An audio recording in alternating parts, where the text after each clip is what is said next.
আমায় উদ্ধার কর। রোজ রাত্রে মনে হয় আমায় খুন করে মেরে ফেলেছে বলে আর ক্ষতি হয়নি। আমায় উদ্ধার কর। কত কাল আছি এই শ্মশানে, 56 বছর। কাকেই বা বলি, কেউ দেখে না।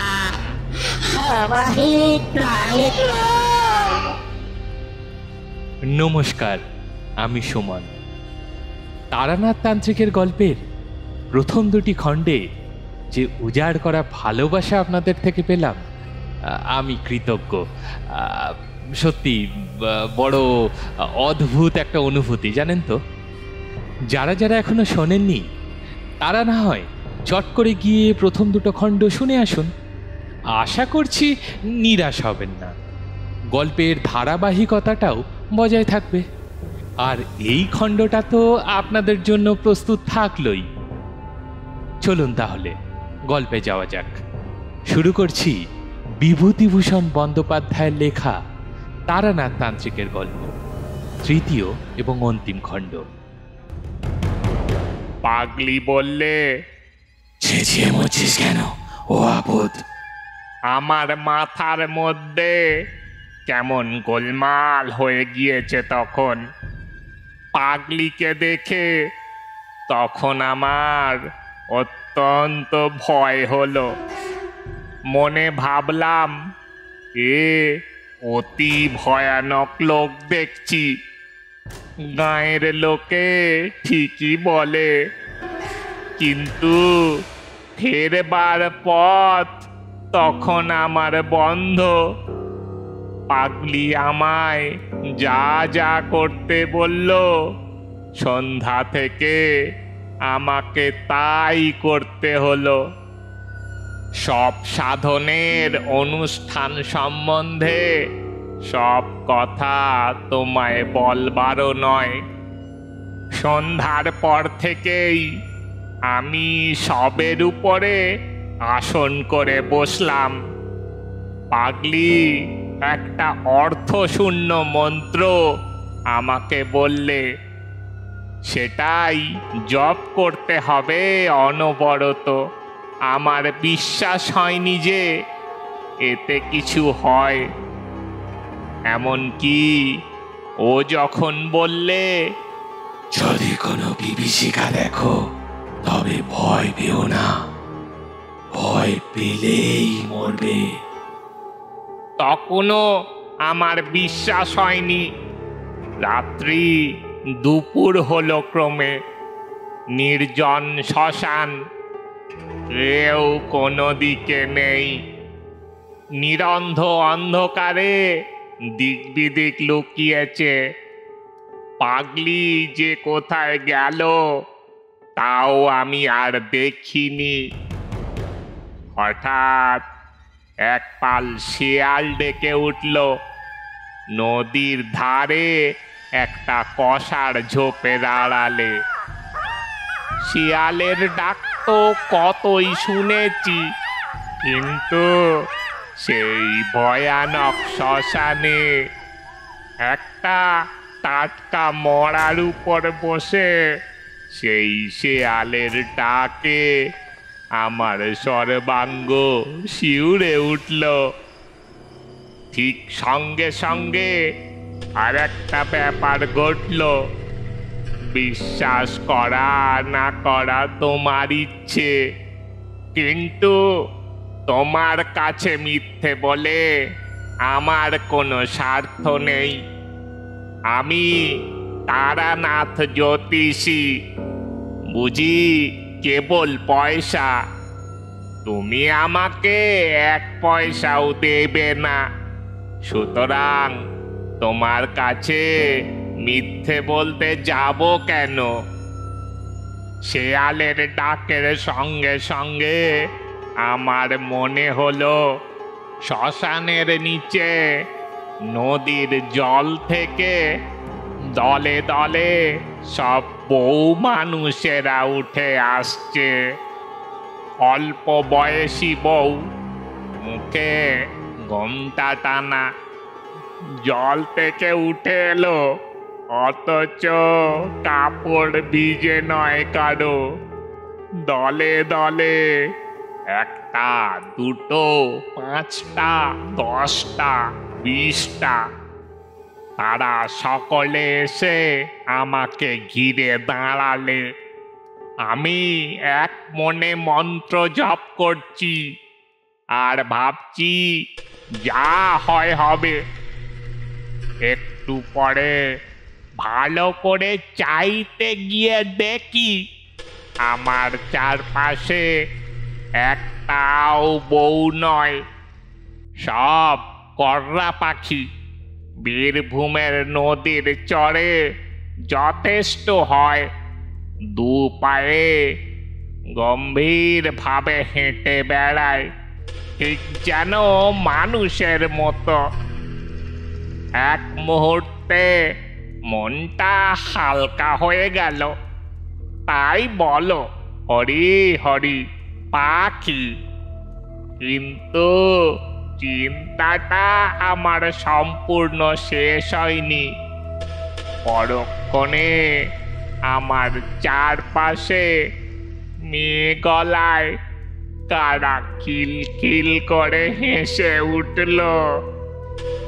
হাসির শব্দে আমার গায়ের রক্ত আরো হিম হয়ে জমে গেল যেন। সে দেখি তখন একটাও পাখি নয়, সবই অল্প বয়সী বউ। তারা তখন সবাই একযোগে ঘোমটা খুলে আমার দিকে চেয়ে আছে, আর তাদের চারদিকে সেই বড় মাঠের যেদিকেই তাকাই অসংখ্য নরকঙ্কাল। দূরে নিকটে ডাইনে বাঁয়ে অন্ধকারের মধ্যে সাদা সাদা দাঁড়িয়ে আছে কত কালের পুরনো জীর্ণ হাড়ের কঙ্কাল। তাদের অনেকগুলোর হাতের সব আঙুল নেই, অনেকগুলোর হাড় রোদে জলে চটে উঠে ক্ষয়ে গিয়েছে। কোনোটার মাথার খুলি ফুটো, কোনোটার পায়ের নলি হাড় ভেঙে বেঁকে আছে। তাদের মুখও নানা দিকে ফেরানো। দাঁড়াবার ভঙ্গি দেখে মনে হলো কেউ যেন তাদের বহু যত্নে তুলে ধরে দাঁড় করিয়ে রেখেছে। কঙ্কালের আড়ালে পিছন থেকে যে লোকটা এদের খাড়া করে রেখেছে সে যেই ছেড়ে দেবে অমনি কঙ্কালগুলো হুড়মুড় করে ভেঙে পড়ে গিয়ে জীর্ণ ভাঙা চোরা তোবড়ানো নানাধার হাড়ের রাশি স্তূপাকার হয়ে উঠবে। অথচ তারা যেন সবাই সজীব, সকলেই আমাকে পাহারা দিচ্ছে। আমি যেন প্রাণ নিয়ে এ শ্মশান থেকে পালাতে না পারি। হাড়ের হাত বাড়িয়ে একযোগে সবাই যেন আমার গলা টিপে মারার অপেক্ষায় আছে। উঠে সোজা দৌড় দেব ভাবছি, এমন সময় দেখি আমার সামনে এক অতি রূপসী বালিকা আমার পথ আগলে হাসি মুখে দাঁড়িয়ে। এ আবার কে? যা হোক, সব রকম ব্যাপারের জন্য আজ প্রস্তুত না হয়ে আর সব সাধন করতে নামিনি। আমি কিছু বলবার আগে মেয়েটি হেসে হেসে বললে, আমি ষোড়শী, মহাবিদ্যাদের মধ্যে শ্রেষ্ঠ। আমায় তোমার পছন্দ হয় না? মহাবিদ্যা টহাবিদ্যার নাম শুনেছি বটে পাগলির কাছে, কিন্তু তাদের তো শুনেছি অনেক সাধনা করেও দেখা মেলে না। আর এত সহজে ইনি। বললাম, আমার সৌভাগ্য যে আপনি এসেছেন। আমার জীবন ধন্য হলো। মেয়েটি বললে, তবে তুমি মহাডামরের সাধনা করছো কেন? আগে আমি তো জানি নে কোন সাধনা কি রকম। পাগলি আমায় যেমন বলে দিয়েছে আমি তেমনি করছি। বেশ, মহাডামরির সাধনা তুমি ছাড়ো, ও মন্ত্র জপ করো না। যখন দেখা দিয়েছি তখন তোমার আর কিছুতেই দরকার নেই। তুমি মহাডামরি ভৈরবীকে দেখোনি? অতি বিকট তার চেহারা, তুমি ভয় পাবে। ছেড়ে দাও মন্ত্র। সাহসে ভর করে বললাম, সাধনা করে আপনাদের আনতে হয় শুনেছি। আপনি এত সহজে আমাকে দেখা দিলেন কেন? তোমার সন্দেহ হচ্ছে?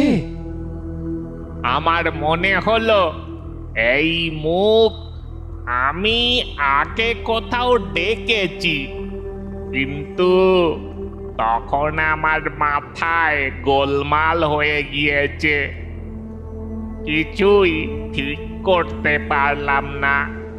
বললাম, সন্দেহ নয়, কিন্তু বড় আশ্চর্য হয়ে গিয়েছি। আমি কিছুই জানি নে কে আপনারা। যদি অপরাধ করি মাফ করবেন, কিন্তু কথাটার জবাব যদি পাই। বালিকা বললে, মহাডামরিকে চেনো না, আমাকেও চেনো না, তাহলে আর চিনে কাজ নেই। এসেছি কেন জিজ্ঞাসা করছো? দিব্যৌগপথের নাম শোনোনি তন্ত্রে? পাষণ্ড দলনের জন্য ওই পথে আমরা পৃথিবীতে নেমে আসি। তোমার মন্ত্রে দিব্যৌগপথে সাড়া জেগেছে, তাই ছুটে দেখতে এলাম। কথাটা ভালো বুঝতে পারলাম না, ভয়ে ভয়ে বললাম, তবে আমি কি খুবই পাষণ্ড? বালিকা খিলখিল করে হেসে উঠল, বলল, তোর বেলায় এসেছি সম্প্রদায় রক্ষার জন্য, এত ভয় কিসের? আমি না তোকে লাথি মেরেছি, শ্মশানের পোড়া কাঠ ছুঁড়ে মেরেছি। তোকে পরীক্ষা না করেই কি সাধনের নিয়ম বলে দিয়েছি তোকে? আমি ভয়ানক আশ্চর্য হয়ে গিয়েছি। বলে কি? মেয়েটা আবার বলল, কিন্তু মহাডামরির বড় ভীষণ রূপ রে, তোর যা ভয় ও তুই পারবি নে, ও ছেড়ে দে। আপনি যখন বলছেন তাই দিলাম। ঠিক কথা দিলি? দিলাম। এমন সময় যে শবদেহের উপর বসে আছি তার দিকে আমার নজর পড়ল। পড়তেই ভয়ে ও বিস্ময়ে আমার সর্বশরীর কেমন হয়ে গেল। শবদেহের সঙ্গে সম্মুখের ষোড়শী রূপসীর চেহারার কোনো তফাৎ নেই। একই মুখ, একই রং, একই বয়স। বালিকা ব্যঙ্গের হাসি হেসে বললে, চেয়ে দেখছিস কি? আমি কথাটার কোনো উত্তর দিলাম না। কিছুক্ষণ থেকেই একটা সন্দেহ আমার মনে ঘনিয়ে এসেছিল। সেটাই প্রকাশ করে বললাম, কে আপনি? আপনি কি সেই শ্মশানের পাগলি নাকি? একটা বিকট বিদ্রুপের হাসিতে রাত্রির অন্ধকার ছিঁড়ে ফুঁড়ে চৌচির হয়ে গেল। সঙ্গে সঙ্গে মাঠের নরকঙ্কালরা হাড়ের হাতে তালি দিতে দিতে একে বেঁকে উদ্দাম নৃত্য শুরু করে দিল। আর অমনি সেগুলো নাচের বেগে ভেঙে ভেঙে পড়তে লাগলো। কোনো কঙ্কালের হাত খসে গেল, কোনোটার মেরুদণ্ড, কোনোটার কপালের হাড়, কোনোটার বুকের পাঁজরাগুলো। তবু তাদের সেই নৃত্য সমানে চলছে। এদিকে হাড়ের রাশি উঁচু হয়ে উঠল, আর হাড়ে হাড়ে লেগে বীভৎস ঠক ঠক শব্দ।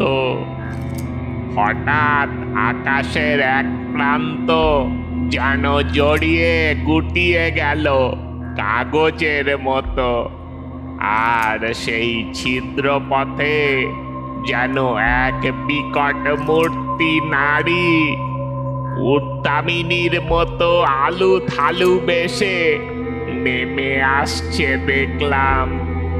সঙ্গে সঙ্গে চারপাশের বনের শিয়ালের দল আবার ডেকে উঠল। বিশ্রী মরা পচা দুর্গন্ধে চারিদিক পূর্ণ হলো। পিছনের আকাশটা আগুনের মতো রাঙা মেঘে ছেয়ে গেল। তার নিচে চিল শকুন উড়ছে। সেই গভীর রাত্রে শেয়ালের চিৎকার, নরকঙ্কালের ঠোকাঠুকির শব্দ ছাড়া সেই ভয়ানক রাত্রে বাকি সব জগৎ নিস্তব্ধ, সৃষ্টি নিঝুম। আমার গা শিউরে উঠল আতঙ্কে। পিশাচিটা আমার দিকেই যেন ছুটে আসছে, আর আগুনের ভাটার মতো জ্বলন্ত চোখে ঘৃণা, নিষ্ঠুরতা ও বিদ্রুপ মেশানো। সে কি ভয়ঙ্কর ক্রূর দৃষ্টি!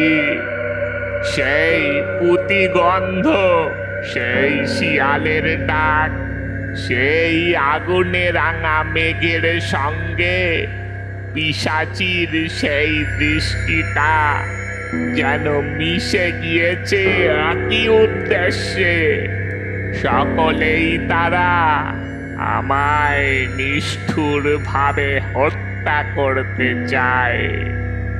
যে সবটার উপর বসে আছি সেই সবটা হঠাৎ চিৎকার করে কেঁদে বললে, আমায় উদ্ধার কর। রোজ রাত্রে মনে হয় আমায় খুন করে মেরে ফেলেছে বলে আমার ক্ষতি হয়নি। আমায় উদ্ধার কর।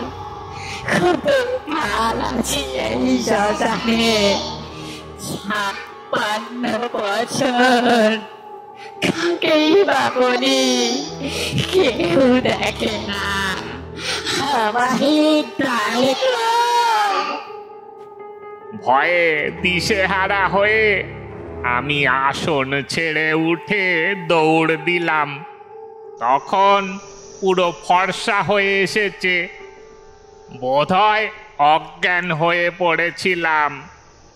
জ্ঞান হলে চেয়ে দেখি আমার সামনে সেই পাগলি বসে মৃদু মৃদু ব্যঙ্গের হাসি হাসছে।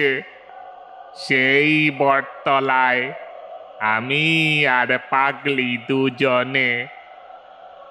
পাগলি বললে, যা, তোর দৌড় বোঝা গিয়েছে।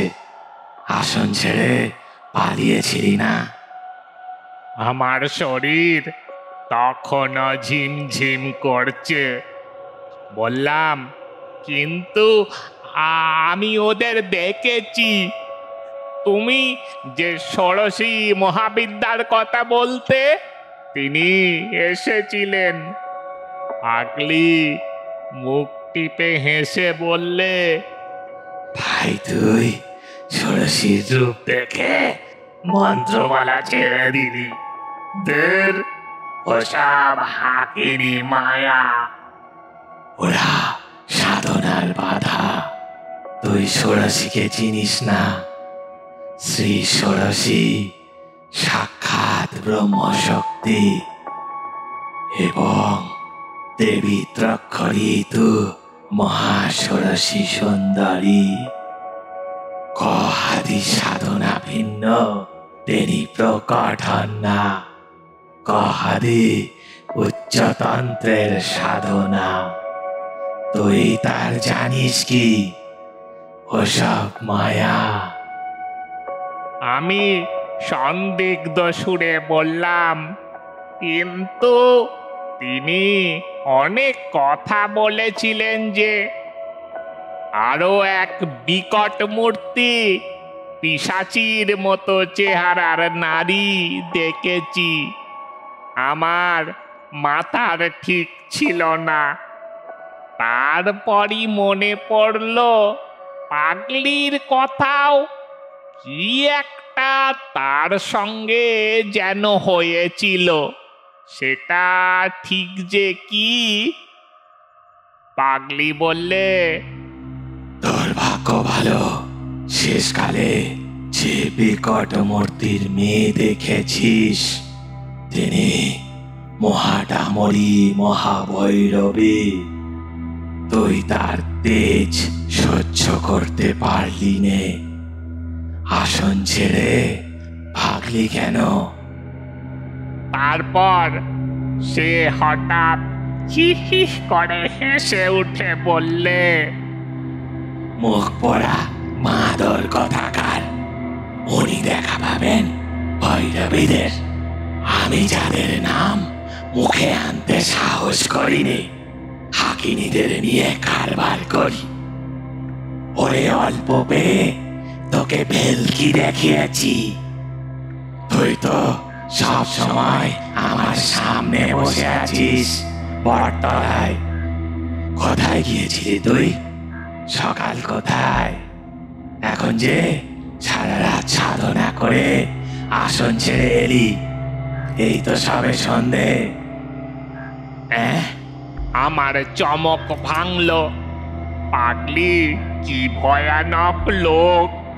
সত্যি তো, সবে মাত্র সন্ধে হয়।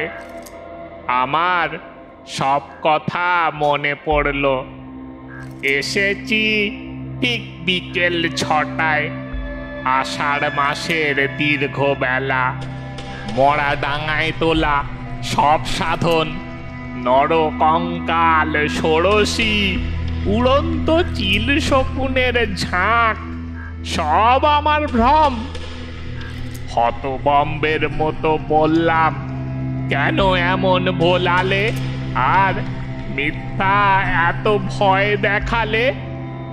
পাগলি বললে, তোকে বাজিয়ে নিচ্ছিলাম। তোর মধ্যে সে জিনিস নেই। তন্ত্র সাধনা তোর কর্ম নয়। তুই আর কোনোদিন এখানে আসার চেষ্টা করবি নে। এলেও আর দেখা পাবি নে। বললাম, একটা কথার শুধু উত্তর দাও। তুমি তো অসাধারণ শক্তি ধরো, তুমি ভেলকি নিয়ে থাকো কেন? উচ্চতন্ত্রের সাধনা করো না কেন? পাগলি এবার একটু গম্ভীর হলো, বলল, সে তুই বুঝবি নে। মহাষড়শী, মহাডামরী, ত্রিপুরা, এরা মহাবিদ্যা, ব্রহ্মশক্তির নারী রূপ। এদের সাধনা এক জন্মে হয় না। আমার পূর্বজন্ম এমনি কেটেছে, এ জন্মও গেল। গুরুর দেখা পেলাম না। যা তুই ভাগ, তোর সঙ্গে এসব ওকে কি করব? তোকে কিছু শক্তি দিলাম, তবে রাখতে পারবি নে বেশি দিন। যা পালা। চলে এলাম। সে আজ 40 বছরের কথা। আর যাইনি, ভয়েই যাইনি। পাগলির দেখাও পাইনি আর কোনোদিন। তখন আমি চিনতাম না বয়স কম ছিল কিনা, তবে এখন আমার মনে হয় পাগলি সাধারণ মানবী নয়, সংসারের কেউ ছিলেন না। লোকচক্ষুর আড়ালে থাকবার জন্য পাগলি সেজে কেন যে চিরজীবন শ্মশানে মশানে ঘুরে বেড়াতেন, তুমি আমি সামান্য মানুষে তার কি বুঝবো? যাক সেসব কথা। শক্তি পাগলি দিয়েছিল, কিন্তু রাখতে পারিনি। ঠিকই বলেছিল, আমার মনে অর্থের লালসা ছিল, তাতেই গেল। কেবল চন্দ্র দর্শন এখনো করতে পারি। তুমি চন্দ্র দর্শন করতে চাও? এসো, শিখিয়ে দেব। 2 হাতের বুড়ো আঙুল দিয়ে। আমি দেখলাম তারানাথের বকুনি থামবে না। যতক্ষণ এখানে আছি চলতেই থাকবে। উঠে পড়লাম। বেলা 12টা বাজে। আপাতত চন্দ্র দর্শনের অপেক্ষা গুরুতর কাজ বাকি। তারানাথের কথা বিশ্বাস করিয়াছি কিনা জিজ্ঞাসা করিতেছেন? ইহার আমি কোনো জবাব দিব না। এই গল্পের নোটে গাছটা এখানেই মুড়ল। আমাদের উপস্থাপনা কেমন লাগলো কমেন্ট করে অবশ্যই জানাবেন। আর হ্যাঁ, এরম ভালো ভালো গল্প শোনার জন্য চ্যানেলটি সাবস্ক্রাইব করবেন, ভিডিওটি লাইক করে একটু উৎসাহবর্ধন করবেন। আর আপনাদের কোনো পছন্দের গল্প, উপন্যাস যাই থাকুক সেগুলো কমেন্টে লিখে আমায় জানাতে পারেন। আমি সেগুলিও আপনাদের পাঠ করে শোনাবো। আজ তাহলে আসি। খুব ভালো থাকবেন, সবাইকে ভালো রাখবেন। টাটা।